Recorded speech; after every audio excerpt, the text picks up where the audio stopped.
Merci. Merci Seigneur, encore une fois,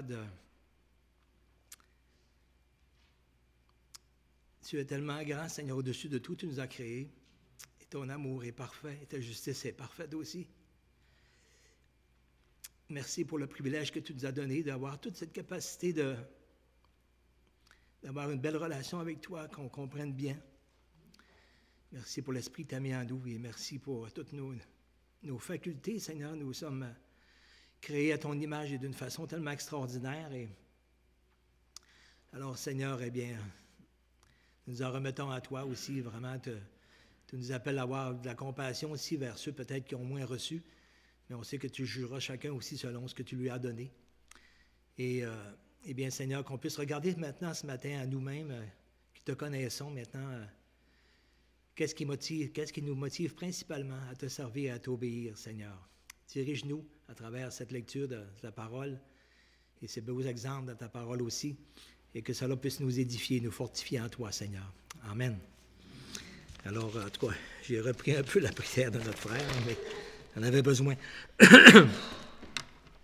Alors, c'est une suite un petit peu du dernier dimanche que j'ai apporté la parole au début d'octobre, je pense vers la fin d'octobre, et j'ai parlé un peu de glorifier Dieu. Qu'est-ce que c'est de glorifier Dieu? C'est de faire connaître qui il est, parmi le monde qui ne le croit pas. Alors, on est appelé vraiment à le glorifier, à le faire connaître sa grandeur, son amour, tout ce qu'il a accompli, son plan merveilleux, sa création, et son plan vis-à-vis de nous, sur cette vie pour l'éternité, l'amour qui était manifesté en Jésus-Christ à travers son Fils. Alors tout ça, c'est de le glorifier, c'est de le faire connaître qui il est, son grand amour et son plan c'est extraordinaire, son plan de salut pour l'humanité. Mais alors on a vu aussi que, alors on a reçu cet appel du Seigneur à annoncer l'Évangile, parce que pour que les gens puissent le connaître, savoir, bien, c'est à travers les croyants. Alors nous sommes appelés à être des témoins. Le Seigneur nous a donné le ministère de la réconciliation et nous faisons donc les fonctions d'ambassadeurs pour Christ, comme si Dieu exhortait par nous, on va le voir tout à l'heure dans ces versets-là. Alors, maintenant, ayant reconnu cet appel de Dieu à être son témoin au milieu de ce monde perdu, quelle est ma motivation?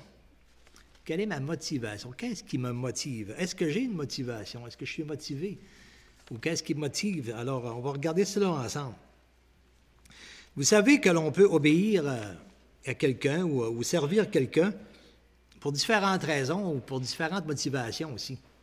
Par exemple, si ma femme me demande de faire la vaisselle, je peux avoir différentes raisons de le faire ou motivations. Comme par exemple, peut-être qu'il n'y a plus de vaisselle propre, là, ça va bien faire, ou peut-être que... peut-être aussi que j'aime tellement de voir que la vaisselle qui n'est pas lavée, là, ça me tente. Peut-être, ça peut être une motivation aussi. Ou peut-être que là, j'ai plein de choses à faire. Bon, on va faire ça comme ça, on va pouvoir partir pour aller faire mes autres tâches. Là. Et puis, ou peut-être que je vais le faire vraiment, étant conscient de tout l'ouvrage que mon épouse a à faire. Je vais le faire pour partager sa tâche. Alors, ça, c'est vraiment une bonne disposition par amour, considérant toutes les choses qu'elle a à faire. Bien, ce serait normal aussi que je fasse un petit bout de chemin aussi pour l'aider dans ses tâches, parce que c'est possible. Alors ça peut être... alors on peut, pour différents motifs, faire des choses. Et puis, dans le Seigneur, c'est un petit peu semblable. Et supposons aussi une maman qui demande à son ado de faire le ménage de sa chambre. Alors, qu'est-ce qui va motiver l'ado à faire le ménage de sa chambre? Alors... ça peut être plusieurs choses. Ça peut être se dépêcher pour aller voir ses amis. Il avait prévu des sorties, des choses. Là, puis, alors, il se dépêche de le faire. Ou ça peut être pour retirer quelque chose en retour. Peut-être qu'il y a un argent de poche qui est donné. Ou peut-être qu'il est en âge de conduire l'auto aussi. Là, peut-être faire prêter l'auto. Des choses comme cela. Alors, peut-être qu'il y a des motifs comme ça d'intérêt. Peut-être aussi que... alors, c'est ça, peut-être de recevoir un retour, d'avoir des choses à accomplir. Peut-être aussi parce qu'il trouve que c'est tellement beau, une chambre toute à l'ordre, toute propre. C'est tellement pas beau quand c'est pas à l'ordre. Alors, ça peut être un motif aussi qui peut le pousser. Il y en a qui sont quand même très, très propres, très jeunes. Puis il y en a d'autres, que c'est plus difficile un petit peu. Et peut-être aussi qu'il va faire le ménage de sa chambre parce qu'il est tellement touché de voir tout le travail que sa maman a fait, tout l'amour qu'elle montre envers lui, la nourriture qu'elle prépare, les repas, les lavages, les vêtements, tout cela. Là, il est tellement touché de cela qu'il il va le faire avec joie. Ça, c'est peut-être la raison qu'on voit le plus, je ne sais pas.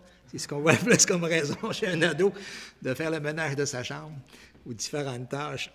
Alors, on voit qu'on peut avoir différentes motivations de faire quelque chose.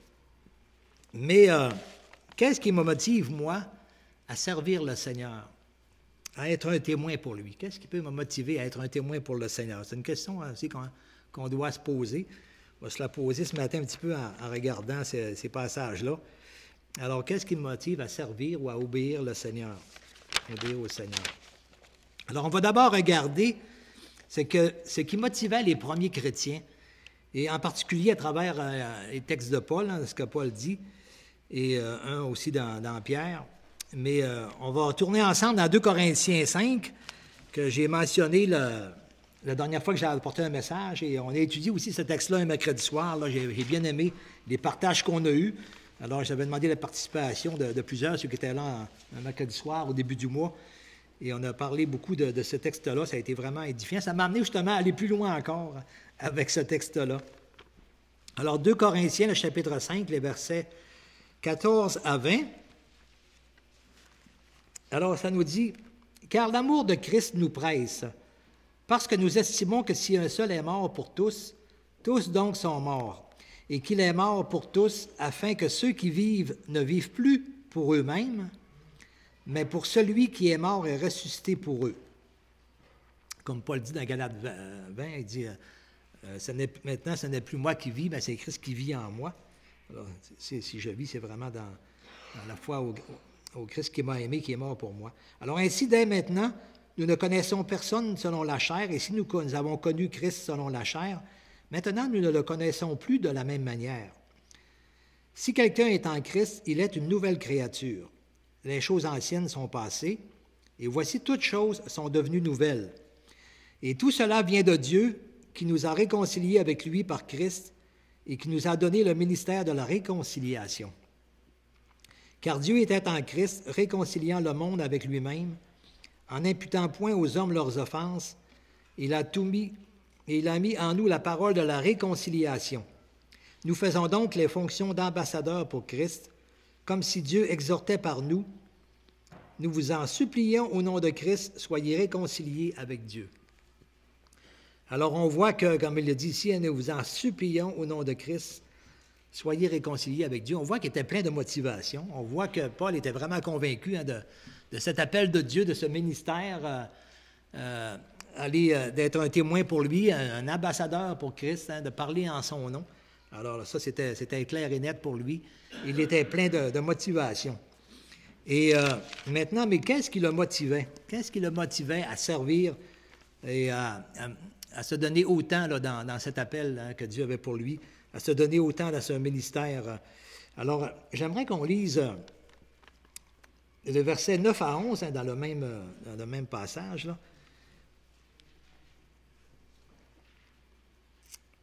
Alors, il dit ici, « C'est pour cela aussi que nous nous efforçons à lui être agréables, soit que nous demeurions dans ce corps, soit que nous le quittions. Car il nous faut tous comparaître devant le tribunal de Christ, afin que chacun reçoive selon le bien ou le mal qu'il aura fait, étant dans son corps. Connaissant donc la crainte du Seigneur, nous cherchons à convaincre les hommes. Dieu nous connaît, et j'espère que dans vos consciences, vous nous connaissez aussi. » Ici, on voit un peu la raison de l'Évangile, parce qu'on sait que tous sont pécheurs, ils sont séparés de Dieu, privés de la gloire de Dieu. Et ce que Dieu veut, ce qu'il désire, ce n'est pas que le méchant meure, mais qu'ils se répandent, qu'ils changent de conduite, qu'ils se convertissent, et qu'il ait la vie, qu'ils vivent, qu'ils reçoivent la vie éternelle, parce que le Seigneur est venu, Jésus il dit, « Je suis venu pour sauver ceux qui étaient perdus. » Alors, mais comment les gens vont-ils recevoir, répondre à l'appel de Dieu s'ils n'attendent pas l'Évangile? Alors, il faut qu'elle soit annoncée, il faut qu'il y ait des prédicateurs, il faut qu'elle soit annoncée, il faut que le salut soit annoncé. Bien, le Seigneur nous a choisis pour cela. Et juste ça, c'est une raison. Chacun, on aura à passer au jugement dernier, à rendre compte cette vie que le Seigneur nous a donnée, et de notre comportement, notre agissement, qu'est-ce qu'on va en avoir fait. Alors, chacun aura à rendre compte, à passer en jugement, nos œuvres seront jugées. Et puis, juste ça, c'est la raison, parce que si on n'aurait pas de péché, si on n'aurait pas offensé Dieu, Christ ne serait pas venu mourir sur la croix, puis il n'y aurait pas besoin d'avoir un jugement aussi. Alors, à cause de ce jugement-là, à cause de nos péchés, alors il y a un jugement, mais par l'amour de Dieu, par la miséricorde de Dieu, bien, Dieu a prévu un moyen d'échapper à ce jugement. C'est par la foi en Jésus-Christ qui est mort pour nos péchés, qui a payé à notre place le prix de nos péchés.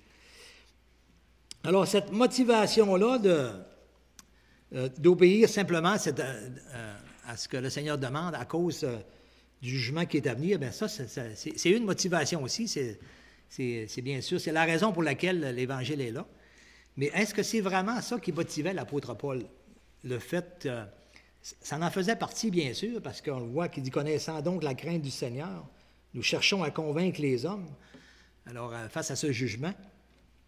Mais ce n'est pas nécessairement ça qui était la motivation de Paul. Et j'aimerais, avant d'aller voir cette vraie motivation, on va regarder aussi dans 2 Timothée.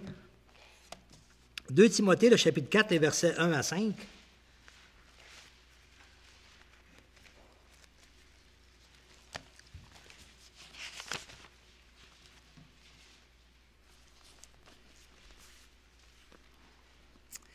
Alors, Paul, qui parle à Timothée, il dit « Je t'en conjure devant Dieu et devant Jésus-Christ, qui doit juger les vivants et les morts, et au nom de son apparition de son royaume, prêche la parole, insiste en toute occasion, favorable ou non, reprend, censure, exhorte, avec toute douceur et en instruisant, car il viendra un temps où les hommes ne supporteront plus la saine doctrine, mais ayant la démangeaison d'entendre des choses agréables, ils se donneront une foule de docteurs selon leurs propres désirs, détourneront l'oreille de la vérité et se tourneront vers les fables. Mais toi, sois sobre en toutes choses, supporte les souffrances, fais l'œuvre d'un évangéliste, remplis bien ton ministère. Alors, on voit ici qu'il souligne aussi cette raison du jugement là, qui est à venir, où ce que chacun sera jugé selon ses œuvres. Alors, c'est la raison de l'Évangile d'annoncer ça, afin que les gens puissent être sauvés, se tourner vers le Seigneur et recevoir le salut par Jésus-Christ. Mais qu'est-ce qui motivait réellement Paul? Et si on regarde...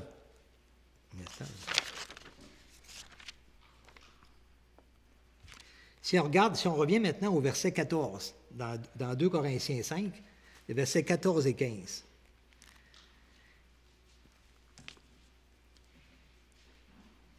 Alors, il est dit ici, car l'amour de Christ nous presse. L'amour de Christ nous presse. Il ne dit pas ici, c'est le jugement des hommes qui me presse, mais c'est l'amour de Christ nous presse. Parce que nous estimons que si un seul est mort pour tous, tous donc sont morts. Et qu'il est mort pour tous, afin que tous ceux qui vivent ne vivent plus pour eux-mêmes, mais pour celui qui est mort ressuscité pour eux. On voit que Paul, ce qui le motivait réellement le plus, c'était considérer tout l'amour que Christ a manifesté envers lui. Et ainsi pour l'ensemble des croyants, ce que Christ a manifesté pour nous. C'est ça qui le motivait vraiment. Et ça fait toute une différence. On peut le faire, on peut obéir au Seigneur tout simplement par la raison, mais on peut aussi le faire par cette motivation. Plus qu'on est conscient de ce que le Seigneur a fait pour nous, on l'a cité beaucoup dans les prières ce matin aussi, et c'est pour ça un peu qu'on fait le repas du Seigneur, on se souvient des souffrances du Seigneur, de ce qu'il a accompli, de cet immense amour qu'il a fait pour nous, le fait d'avoir payé à notre place, de s'être chargé de nos péchés, d'avoir payé à ma place ce que je méritais pour l'éternité. Puis, tu sais, dans le fond, on dit que c'est gratuit. C'est vrai que c'est gratuit l'Évangile, mais ça a coûté un prix cher. Pour nous, c'est gratuit, là.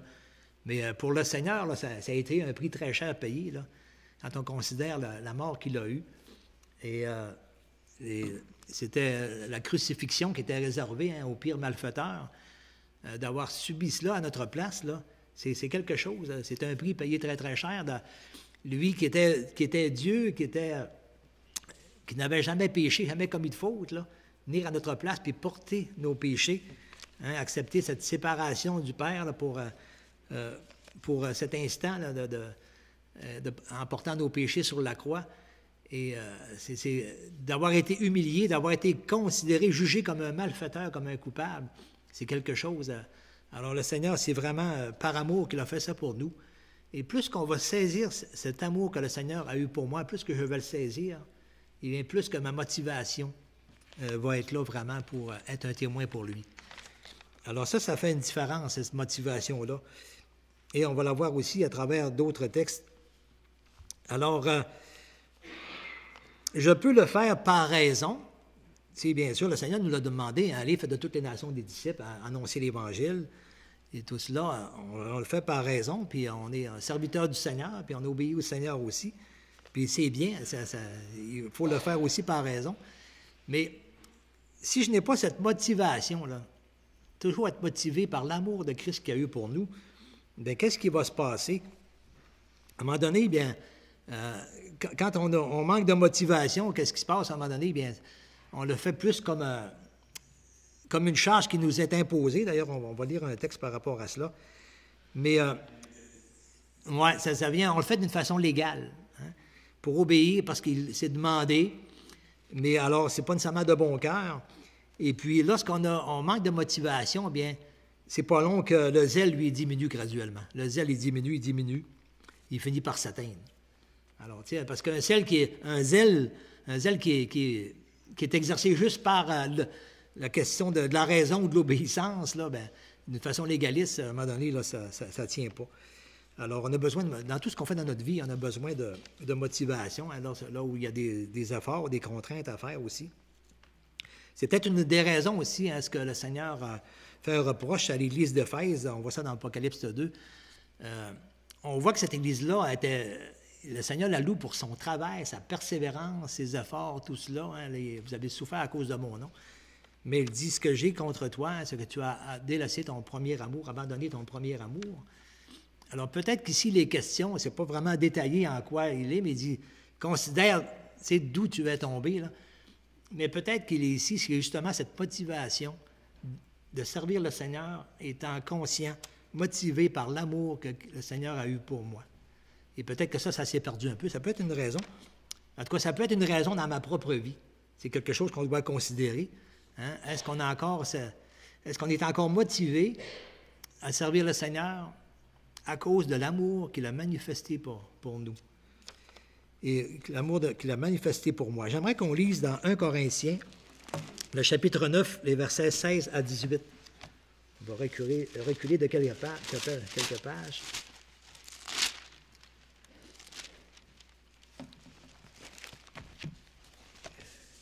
« 1 Corinthiens, chapitre 9, les versets 16 à 18.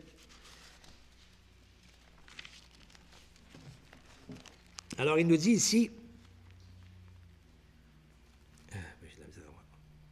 OK, si j'annonce l'Évangile, ce n'est pas pour moi un sujet de gloire, car la nécessité m'en est imposée. Et malheur à moi si je n'annonce pas l'Évangile. Alors, il y a eu un appel, et il était vraiment conscient que Dieu l'a appelé pour ça. C'est le ministère qu'il lui a donné, et puis il l'a fait. Mais il dit, si je le fais de bon cœur, j'en ai la récompense.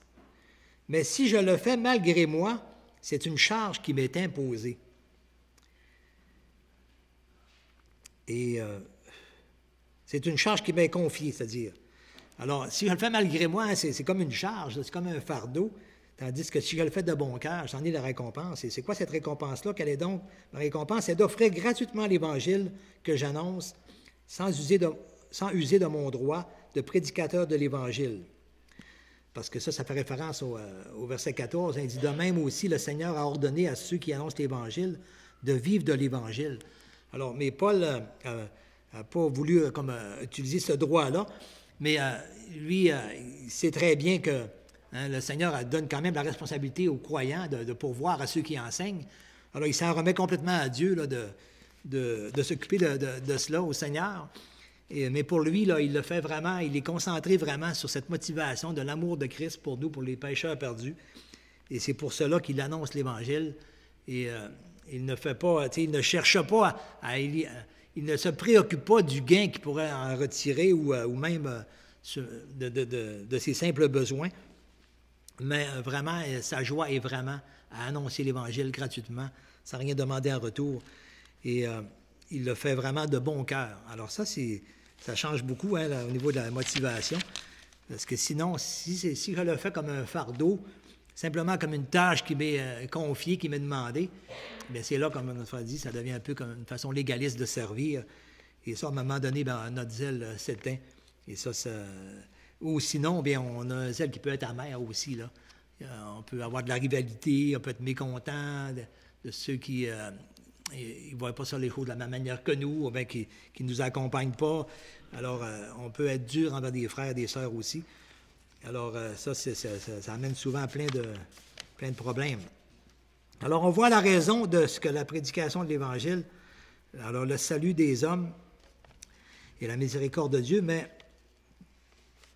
Oh, je me suis trompé de page. Okay. Alors, même au début de l'Église, tous n'avaient pas cette motivation qui pressait Paul. Alors, on va le voir aussi dans quelques passages. Et on va aller voir ensemble dans Philippiens chapitre 1. Alors, tous n'avaient pas cette motivation, comme aujourd'hui, il n'y a pas toujours cette motivation-là aussi, comme Paul l'avait, de servir le Seigneur ou d'annoncer l'Évangile vraiment pressé par l'amour de Christ pour nous. Hein? Alors, dans Philippiens 1, c'est à partir du verset 8, mais juste pour faire aller un petit peu avant, là, on voit que Paul est tellement rempli de joie par rapport aux Philippiens. Hein, dans ses prières, il ne cesse de mentionner leur nom. Il est tellement réjoui de voir l'œuvre que Dieu fait dans cette Église-là, dans ces croyants-là. Et il dit même, je suis persuadé, au verset 6, hein, que celui qui a commencé en vous cette bonne œuvre la rendra parfaite pour le jour de Jésus-Christ. Il est plein de confiance dans ce que Dieu va faire parce qu'il est tellement conscient de l'amour que Dieu a manifesté envers lui-même, lui qui persécutait les chrétiens, qui persécutait l'Église, hein, qui était prêt à faire mourir des chrétiens, pensant rendre un culte à Dieu en faisant cela. Il était complètement dans l'erreur. Mais il a vu l'amour que Dieu a eu pour lui, la grâce qu'il lui a faite, hein, le Seigneur, de venir, puis de le réveiller, de le secouer comme il faut. Il a dit, hey, c'est pas ça que je veux pour toi. C'est pas ça que j'ai prévu pour toi.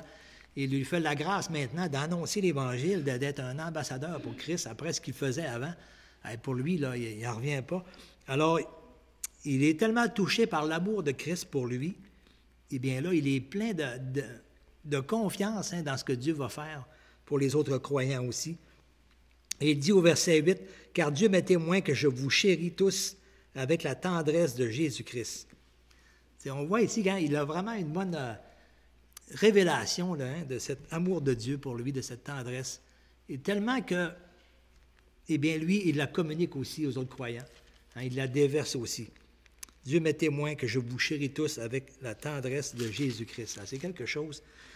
Et puis, si on continue à lire, il dit « Ce que je demande dans mes prières, c'est que votre amour augmente de plus en plus en connaissance et en pleine intelligence pour le discernement des choses les meilleures, afin que vous soyez purs et irréprochables pour le jour de Christ, remplis du fruit de justice qui est par Jésus-Christ à la gloire et la louange de Dieu. » Alors, on voit que Paul, hein, ce qu'il désire, c'est que chaque croyant aussi grandissent dans cet amour-là, dans cette révélation, dans cette connaissance hein, de Christ et de son amour envers nous. Et c'est ça vraiment qui va donner hein, le discernement des meilleures choses et qui va porter vraiment le fruit hein, que le Seigneur attend de chacun de nous.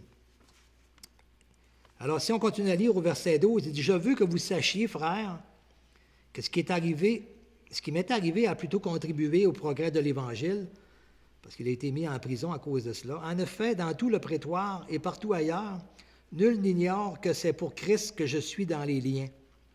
Et la plupart des frères dans le Seigneur, encouragés par mes liens, ont plus d'assurance pour annoncer sans crainte la parole. Mais quelques-uns, il est vrai, prêchent Christ par envie et par esprit de dispute. Hein, c'est possible, hein? Mais c'est une réalité. Hein? Mais d'autres le prêchent avec des dispositions bienveillantes. Alors, on voit ici hein, les motifs par lesquels des personnes, des fois, peuvent, d'une certaine manière, entre guillemets, obéir au Seigneur, parce que ce n'est pas nécessairement obéir au Seigneur que le faire par des mauvais motifs, pas du tout. C'est peut-être prêcher l'Évangile, mais c'est pas obéir au Seigneur. Alors, ceux-ci agissent par amour, ceux qui le font avec des bonnes dispositions, sachant que je suis établi pour la défense de l'Évangile, tandis que ceux-là, animés d'un esprit de dispute, annoncent Christ par des motifs qui ne sont pas purs, et avec la pensée de me susciter quelques tribulations dans mes liens. Qu'importe de toute manière, que ce soit pour l'apparence, que ce soit sincèrement, Christ n'est pas moins annoncé, je m'en réjouis et je m'en réjouirai encore. C'est assez spécial de voir que Paul, ça ne le décourage pas, ça, de voir qu'il y en a qui ont des mauvaises dispositions. Ça l'attriste, bien sûr, là, mais ça ne le décourage pas. Et lui-même, il ne perd pas de vue ce que le Seigneur a pour lui. Et il est toujours motivé par cet amour de Christ qui est en lui, cet amour de Christ manifesté envers lui. Alors ça, il est toujours motivé constamment par cela. Et alors on voit que tous n'ont pas toujours des bonnes dispositions. Alors, lorsqu'il y a des disputes, des fois, entre frères, entre chrétiens, bien, c'est toujours, c'est à cause des motivations. Hein? On a qu'est-ce qui nous motive? Et bien souvent, on est motivé par des intérêts personnels. C'est ça qui amène. Des fois, on a des décisions à prendre dans une église, peut-être du bâtiment, des emprunts, de la façon dont on va arranger les choses, dont on va disposer le culte ou l'horaire, peu importe. Et des fois, il va arriver des frictions, parce qu'on a de la misère, des fois, à voir ça. C'est à considérer, premièrement, l'amour que Christ a eu pour nous, puis de rechercher ainsi le bien de l'ensemble, et que ça ne fera pas toujours le bien individuel de chacun. Ce n'est pas possible de faire le bien individuel de chacun, parce qu'on n'a pas tous les mêmes disponibilités ou fonctions ou capacités, mais il faut rechercher qu'est-ce qui va faire l'affaire, en tout cas du plus grand nombre, dans nos décisions. Il dit « Entendez-vous les uns les autres ». Et puis, mais il faut toujours avoir, si on y va vraiment par des motifs personnels, eh bien là, ça va virer à des disputes, souvent des tiraillements. Ça, c'est triste. Mais il n'y a pas seulement que ça aussi. Il y a eu beaucoup de... dans les années 80-90 particulièrement, là, on entendait souvent parler de scandales chez des évangélistes américains, par exemple. Il y en a sûrement ailleurs dans le monde aussi. Ou des personnes qui ont eu, à un moment donné, beaucoup de succès. Ça a bien commencé, des bonnes dispositions. Ça, on doit toujours remettre à jour nos motivations. Parce que ça peut commencer avec des bonnes motivations, mais ça peut finir des fois par des mauvaises motivations. Et il y en a qui ont connu beaucoup de succès, à un moment donné. Bien, avec le succès, la renommée, la popularité, l'argent à rentrer. Alors, il y en a qui se sont vraiment, à un moment donné, égarés dans leur motivation. Et beaucoup de places, là, ça a viré vraiment en bâtir un show, un spectacle, aller chercher les meilleures voix, les plus belles orchestres, puis des personnes qui ont vraiment le don d'émouvoir les foules, le don de travailler, puis alors aller chercher beaucoup d'argent avec cela. Et ça, c'est triste, hein? Les motivations n'étaient plus là. L'Évangile était annoncé, et ça me fait penser, j'avais lu une biographie, j'aime bien les biographies, puis il y avait un groupe de chrétiens qui étaient partis de notre pays, dans l'Europe, là, où il y avait je ne me souviens plus quel pays, mais il y avait beaucoup de persécutions. Et puis, ça s'est emmené aux États-Unis, il y a plusieurs années, puis à un moment donné, ils ont fondé une congrégation, et c'était toutes des personnes qui venaient pas mal du même pays, d'Europe, ils étaient venus quand même plusieurs.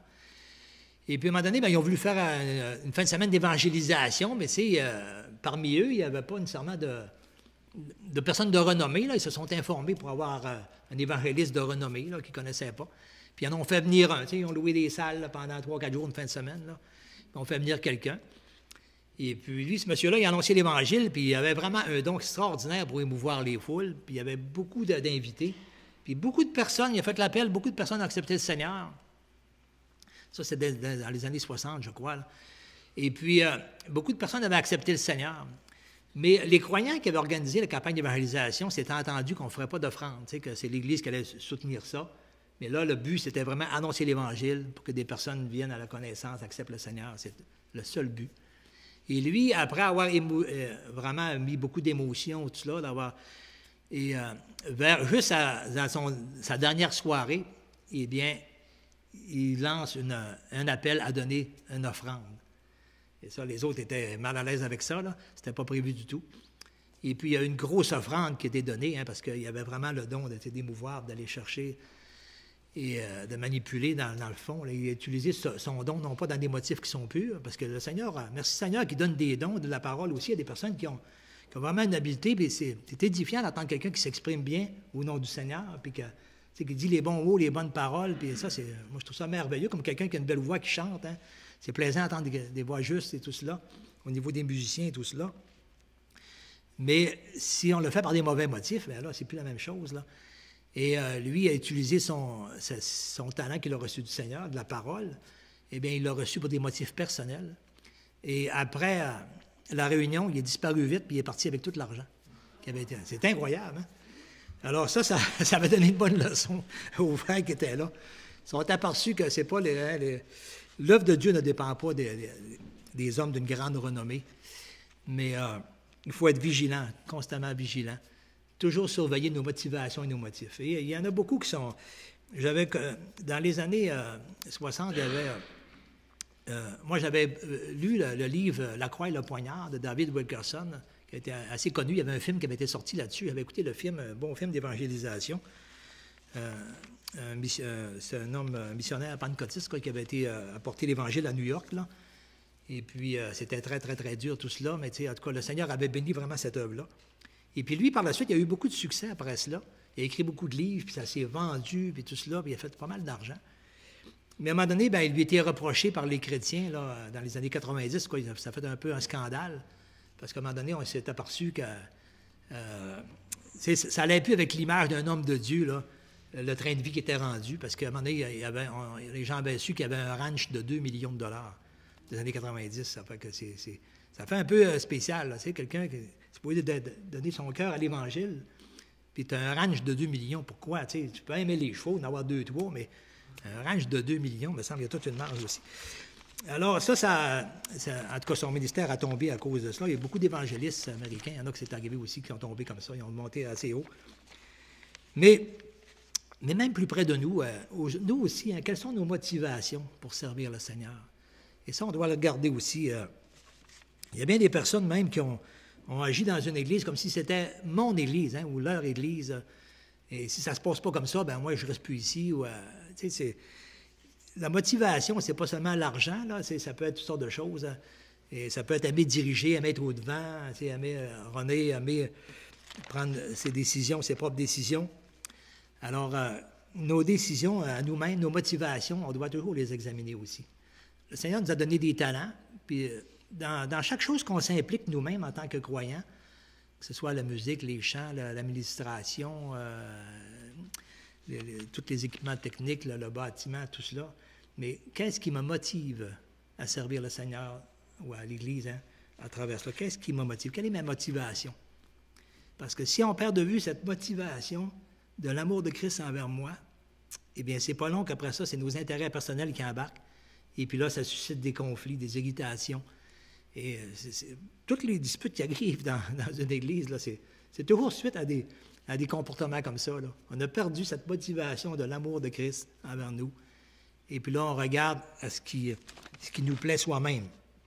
Alors, est-ce que l'on sert encore le Seigneur quand on agit avec des motifs d'intérêt personnel? Est-ce qu'on sert encore le Seigneur? On ne sert plus le Seigneur, là. On se sert soi-même, plutôt. On ne sert plus le Seigneur. Servir le Seigneur. Peut-être qu'on fait des choses au nom du Seigneur. On fait des choses, comment je dirais ça? On fait des choses que le Seigneur demande dans sa parole. Mais est-ce que je les fais par le Seigneur ou pour le Seigneur? Ça, c'est différent, là. Hein, on va être jugé selon nos motifs, nos intentions, hein, de cœur sont bien importantes. Qu'est-ce qui motive? Hein? Qu'est-ce qui motive mon cœur? Qu'est-ce qui me motive à agir, à faire telle chose, à m'impliquer dans mon implication? Alors, c'est quelque chose qu'il faut qu'on réfléchisse soi-même individuellement. Quelle est notre motivation en tant que témoin pour le Seigneur aussi? Alors, on peut aussi, c'est ça, se poser cette question. Comme David, hein, a fait cette prière à Dieu, il dit « Sonde-moi, ô Dieu, et connais mon cœur. Regarde si je suis sur une mauvaise voie et conduis-moi sur la voie de l'éternité. » Regarde, Seigneur, connais mon cœur, puis regarde si j'ai de bonnes dispositions, si j'ai des bonnes motivations. Hein? Est-ce que je suis sur la bonne voie? La voie que toi, tu désires, avec une bonne motivation, qui est motivée vraiment par ton esprit, par les principes, hein, de ta parole, par ton esprit. Et sinon, mais Seigneur, conduis-moi dans ces principes-là, dans une bonne motivation, une bonne disposition. Alors, si on continue maintenant dans Philippiens 2, c'est-à-dire les versets 2 à 5.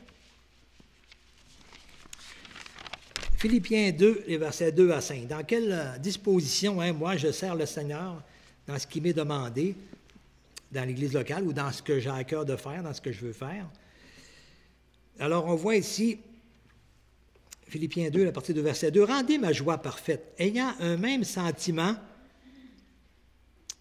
un même amour, une même âme, une même pensée. Ne faites rien par esprit de parti ou par vaine gloire, mais que l'humilité nous fasse regarder les autres comme étant au-dessus de nous-mêmes, au-dessus de vous-même. Que chacun de vous, au lieu de considérer ses propres intérêts, considère aussi ceux des autres. Ayez en vous les sentiments qui étaient en Jésus-Christ. On voit cette humilité de ne pas considérer chacun ses intérêts, mais de considérer ceux des autres. Et c'est ça que le Seigneur demande. Il dit, rendez ma joie parfaite. C'est ça qu'il y a un même esprit, une même âme. Ça peut ne se faire que en étant conscient de l'amour de Christ pour nous. C'est l'œuvre du Saint-Esprit en nous, ça, qui peut accomplir ça. Alors, mais quels étaient ces sentiments, justement, qui étaient en Jésus-Christ? On le voit si on continue à lire au verset 6. « Lequel, existant en forme de Dieu, n'a point regardé comme une proie à arracher d'être égal avec Dieu, mais s'est dépouillé lui-même en prenant une forme de serviteur, et en devenant semblable aux hommes, et ayant paru comme un simple homme. Il s'est humilié lui-même, se rendant obéissant jusqu'à la mort, et même jusqu'à la mort de la croix. » Alors, c'est quelque chose, ces sentiments que Jésus-Christ avait envers nous. C'est pourquoi aussi, on voit le résultat, c'est pourquoi aussi Dieu l'a souverainement élevé et lui a donné le nom qui est au-dessus de tout nom, afin qu'au nom de Jésus, tout genou fléchisse dans les cieux, sur la terre et sous la terre, et que toute langue confesse que Jésus-Christ est Seigneur à la gloire de Dieu le Père.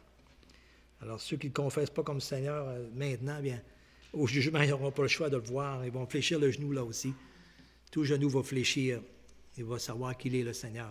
Mais ce ne sera plus le temps là, de réaliser que c'est le Seigneur. C'est maintenant qu'il faut fléchir le genou devant notre Seigneur. Et alors, on voit ces sentiments qu'il avait et cette humilité qu'il a pris, s'est dépouillé lui-même à notre place, pour prendre notre place sur la croix. C'est quelque chose, cet amour qu'il a. Alors, c'est ce qui motivait l'apôtre Paul et les apôtres, les premiers chrétiens, en tout cas ceux qui avaient des bonnes dispositions. Malheureusement, il y en a qui sont peut-être pas qui n'avaient peut-être pas ces dispositions-là ou qui ne sont pas demeurés dans des bonnes dispositions comme cela. Eh bien, nous-mêmes aussi, que ça nous serve aussi d'exemple dans nos motivations. Quelle disposition ai-je dans le Seigneur? Et puis, on va continuer en lisant 12 à 16 aussi dans le même texte. « Ainsi, mes bien-aimés, comme vous avez toujours obéi, travaillez à votre salut avec crainte et tremblement, non seulement comme en ma présence, mais bien encore plus maintenant que je suis absent. Car c'est Dieu qui produit en vous le vouloir et le faire selon son bon plaisir. Faites toutes choses sans murmure ni hésitation, afin que vous soyez irréprochables et purs, des enfants de Dieu irrépréhensibles, au milieu d'une génération qui est perverse et corrompue. » Est-ce que c'est le cas aujourd'hui? Je pense que le monde ne change pas dans ce sens-là. Ça ne s'améliore pas, en tout cas. Au milieu d'une... Et c'est ce que le Seigneur voudrait qu'on soit, une génération, pas une génération, mais des enfants de Dieu irréprochables et purs, irrépréhensibles au milieu d'une génération perverse et corrompue, parmi laquelle vous brillez comme des flambeaux dans le monde, portant la parole de vie, c'est quelque chose, portant la parole de vie, et je pourrai me glorifier au jour de Christ de ne pas avoir couru en vain, ni travaillé en vain. Alors, c'est ce qui fait la joie de Paul, c'est de voir les enfants de Dieu qui eux-mêmes aussi ont cette motivation-là de servir le Seigneur, étant toujours conscients de l'amour que Christ leur a manifesté. Et alors, j'aimerais qu'on lise aussi dans 1 Pierre, le dernier passage, 1 Pierre, chapitre 5, et versets 1 à 4.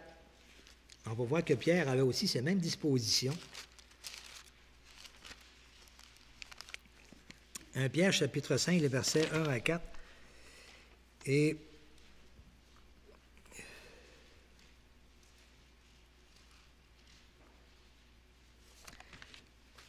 alors, il s'adresse aux anciens, mais en même temps, vous allez voir que ça nous touche parce qu'il parle d'être un modèle pour les croyants. Ça veut dire qu'on est tous appelés à aller sur ce modèle-là. Là. Alors, il dit, « Voici les exhortations que j'adresse aux anciens qui sont parmi vous. Moi, ancien comme eux, témoin des souffrances de Christ et participant à la gloire qui doit être manifestée. » Il commence par dire ici, témoin des souffrances de Christ. On voit ici que Pierre a la même motivation que Paul. Hein? S'il mentionne ça, là, on peut dire hors de tout doute là, que c'est ça qui le motive. Hein? Il a vu les souffrances de Christ, puis en plus, il a vu l'amour de Christ pour lui aussi, là. Surtout après qu'il l'a renié, hein, que Christ lui a pardonné, puis il l'a relevé, il l'a fortifié, il ne l'a pas rejeté malgré cela, puis qu'il l'a appelé, il l'a utilisé vraiment pour être un pilier, une colonne dans l'Église en plus aussi, pour être un témoin pour lui. Alors, pour lui, il est vraiment touché par cela. Là. Il a été témoin de tout cela. Il a vu le Christ souffrir sur la croix, tout cela, toutes les injures. Il a vu tout l'amour qu'il a manifesté, tous les beaux miracles qu'il a fait, les choses merveilleuses. Il a vu le rejet que les personnes ont eu pour lui. Il a vu en même temps là, sa propre faiblesse, là, même des croyants qui étaient proches de lui, qui l'ont tous délaissé, qui sont tous partis. Et face à cette mort sur la croix, son impuissance et c'est même complètement retiré de cela. Là. Ça a été douloureux, hein? Mais il est conscient de tout cela. Il dit, moi aussi, je suis témoin des souffrances de Christ. Alors, on voit qu'il est animé là, de cette même motivation, de l'amour de Christ pour lui et pour nous. Alors, il va dire maintenant aux anciens, « Paissez le troupeau de Dieu qui est sous votre garde, non par contrainte, mais volontairement, selon Dieu, non pour un gain sordide, mais avec dévouement, hein, non pas pour de l'argent ou pour en retirer quelque chose, comme on a énuméré tout à l'heure, et, chercher la gloire ou des choses comme cela, ou être bien vu, ou être élevé, ou être honoré, mais de le faire vraiment avec dévouement. Non comme dominant sur ceux qui vous sont échus en partage, mais en étant les modèles du troupeau. Et lorsque le souverain pasteur paraîtra, vous obtiendrez la couronne incorruptible de la gloire. Alors, tout cela, c'est pour être les modèles du troupeau. Ça veut dire que c'est tout le troupeau que le Seigneur désire, hein, qu'on ait cette motivation-là vraiment pour le servir, pour fonctionner ensemble, pour le glorifier dans notre vie d'église locale aussi, et en même temps d'être un témoin au milieu de ce monde, hein, dans les ténèbres éperdus. Alors, le faire vraiment avec dévouement, sans contrainte, mais volontairement, avec dévouement. Et toujours le regard fixé sur le Seigneur Jésus. Comment qu'on peut avoir, nous, cette motivation, nous qui n'avons pas vu, n'avons pas été témoins des souffrances de Christ, hein, comme l'ont été les apôtres. Alors, mais hein, c'est le Seigneur qui peut le produire en nous. Et on a besoin, justement, de lire ces passages souvent, lorsqu'on... C'est sûrement des raisons aussi pour lesquelles le Seigneur a institué le repas du Seigneur, pour qu'on se rappelle ce que Christ a souffert, ce qu'il a payé pour nous, qu'on mette en évidence l'amour qu'il a manifesté envers nous. Et ça, il faut que personnellement, là, comment cette motivation va venir dans mon cœur, c'est quelque chose que je vais entretenir dans mon culte personnel avec le Seigneur. Et vous savez, c'est quoi le plus grand ennemi des croyants, je pourrais dire, en tout cas, c'est un des ennemis, bien, c'est la distraction. Et le diable fait tout pour distraire les croyants. Je lisais ça aussi dans un livre de Charles Stanley. Il mentionnait ça. Le diable fait tout pour distraire les croyants. Et aujourd'hui, c'est tellement facile de distraire. Avec tout ce qu'il y a, on est dans un monde de publicité, sollicitation constante, là, au niveau de la télévision, par exemple, ces choses-là. Mais ce n'est pas à travers ça que le Seigneur va nous parler, va nous témoigner, va nous montrer son amour. Hein. Et souvent, on est tellement occupé, distrait ou occupé ou préoccupé par beaucoup de choses qu'on peut être, malgré nous peut-être, là, ou par négligence en tout cas, ou manquer de sobriété, mais c'est se laisser un petit peu avoir, puis avoir des temps avec le Seigneur qui sont plutôt vite faits, là, des petits temps vite, hein, des petites vites, là, vraiment. et des prières rapides, tout cela. Si on veut que le Seigneur nous communique vraiment cette motivation-là de son amour pour lui, il faut prendre un temps pour s'arrêter, être capable d'avoir une relation qui est profonde avec le Seigneur, et non pas juste superficielle et rapide, et prendre un temps aussi où on lit avec un esprit de prière. Puis, Seigneur, maintenant, parle-moi, Seigneur. Hein, sonde mon cœur. Regarde quelles sont mes motivations. Puis conduis-moi vraiment dans des bonnes dispositions. Le Seigneur, par son esprit en nous et par sa parole, a cette capacité vraiment de nous communiquer vraiment, de nous rappeler cet amour qu'il a pour nous. Il est capable de nous le transmettre, ça. Son esprit est en nous, et ça, chacun de nous, on pense que c'est qui avons reçu le Seigneur. Il y a des moments sûrement qu'on a goûté vraiment à cet amour-là. Là. Mais c'est quelque chose qu'il faut, hein, comme il dit dans l'Apocalypse, hein, regarde d'où tu es tombé. En tout cas, si mettons qu'on prend comme exemple que c'est un aspect là, que peut-être qui nous a échappé un peu, qu'on manque d'avoir cette motivation-là, motivée par l'amour de Christ, bien là, c'est quelque chose qu'il faut revenir maintenant, le Seigneur. Il dit, bon, Seigneur, redonne-moi cette motivation-là. Redonne-moi cette motivation-là pour te servir, que je le fasse vraiment en considérant à quel point tu m'as aimé. Un petit peu comme dans l'exemple dans une maison, quelqu'un qui aiderait la maman, parce que tellement conscient de tout le dévouement qu'elle a, eh bien, ça le touche, puis il dit, bon, ben moi, je n'attendrai pas qu'elle me le demande, je vais le faire.